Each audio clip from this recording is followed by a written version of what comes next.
Kenalkan, nama saya Kenard Mikael dari kelas 11 IPA 4, dan saya akan menceritakan tentang bagaimana tugas bahasa Indonesia tersebut, yaitu drama Zaiza, Ayahku Pulang. Jadi diceritakan di situ awalnya ada Gunarto dan sang ibu. Mereka bercengkrama, bersenda gurau, dan juga mereka membicarakan tentang ayah dari Gunarto, yaitu suami ibunya. Ayah dari Gunarto telah meninggalkan Gunarto dan keluarganya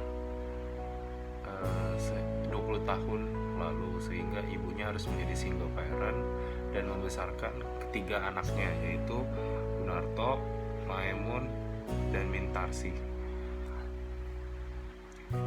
Gunarto sangat kepahitan dengan sepeninggal ayahnya, karena ibunya harus berjuang sendirian dan berjuang mati-matian untuk menghidupi ketiga anak tersebut. Meskipun di dalam ceritanya Gunarto sudah menjadi dewasa, Gunarto tetap bersikeras bahwa kemiskinan dan kesulitan yang dihadapi oleh keluarganya itu terletak kesalahannya pada ayahnya, karena ayahnya meninggalkannya dan pergi ke Singapura. Setelah berbincang beberapa saat, Maemun masuk ke dalam stage. Maemun bercerita tentang di tempat kerjaannya ia bertemu dengan seseorang yang sangat mirip dengan ayahnya, kepada Patirto, dan Patirto menceritakan hal itu kepada Maemun. Dikisahkan dalam tempat kerja Maemun, bapaknya itu pakai baju compang camping, dan juga di situ Gunarto berkeras kepala. Ia berkeras hati bahwa itu tidak mungkin ayahnya, karena ayahnya dianggap meninggal 20 tahun lalu. Setelah itu Maemun menari-nari dengan Gunarto karena Maemun bertemu dengan orang India yang tidak jelas asal-usulnya. Setelah itu Mintarsi pulang ke rumah karena sudah larut malam dan ia telah selesai mengantarkan jahitan, berhubung ia menjadi tukang jahit. Setelah itu ayah dari Gunarto, Maemun, dan Mintarsi tiba-tiba ada di ambang pintu rumahnya. Ia mengetuk-ngetuk dengan tok-tok-tok. Mereka semua terkaget dan saling berpandang-pandangan. Tapi pada akhirnya ibunya yang membukakan pintu. Ia berkata, "Saleh, mari masuk, mari." Maemun dan Mintarsi menyambut kedatangan ayahnya dengan gembira, karena melihat ibunya yang begitu rindu akan kehadiran ayahnya di dalam rumahnya. Tetapi tidak demikian dengan Gunarto. Gunarto marah-marah karena ayahnya telah meninggalkan mereka selama 20 tahun dan semua bebannya ditimpakan di atas punggung Gunarto. Oleh karena itu Gunarto merasa tidak terima dan menolak kehadiran ayahnya di rumah itu. Karena Gunarto kalap, karena Gunarto naik pitam, dan karena Gunarto membabi buta, ayahnya pun merasa bersalah dan merasa bahwa ia telah merusak kebahagiaan yang telah dimiliki oleh keluarga kecil itu selama ber-20 tahun. Setelah itu, scene selanjutnya menunjukkan bahwa Maemun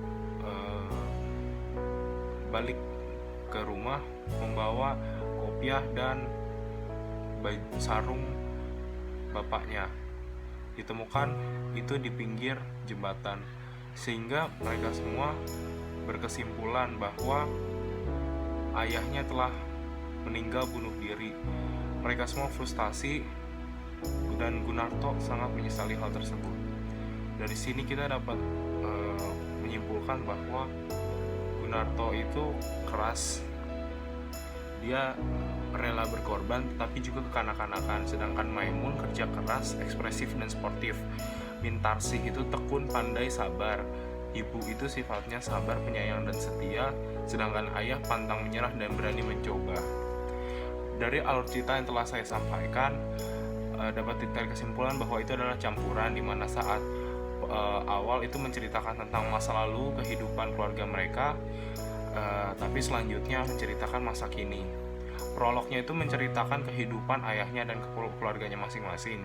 Konfliknya itu si ayah mengejutkan masuk ke dalam rumah, memperkenalkan diri dan melepas rindu terhadap keluarganya yang telah ia tinggalkan selama 20 tahun. Sedangkan epilognya terdengar kabar bahwa si ayah bunuh diri dan mereka jatuh tersungkur menyesal. Dan komentar saya untuk cerita ini sebenarnya alurnya sangat klasik dan mudah ditebak. Walaupun penokohannya sangat kuat dan kental, tetapi ada baiknya jika itu dikemas dengan cerita yang fresh, bukan cerita yang itu saja, karena cerita klasik seperti ini sudah banyak diceritakan dengan berbagai versi. Selain itu, kata-kata yang dimuat sangat puitis dan jarang ditemui di drama masa sekarang. Pesan moral dari cerita ini adalah kita seharusnya bisa menerima apa yang tidak bisa diubah, mengubah apa yang bisa diubah, dan hikmat untuk membedakan keduanya. Saya adalah Firat Mikael, sekian, terima kasih.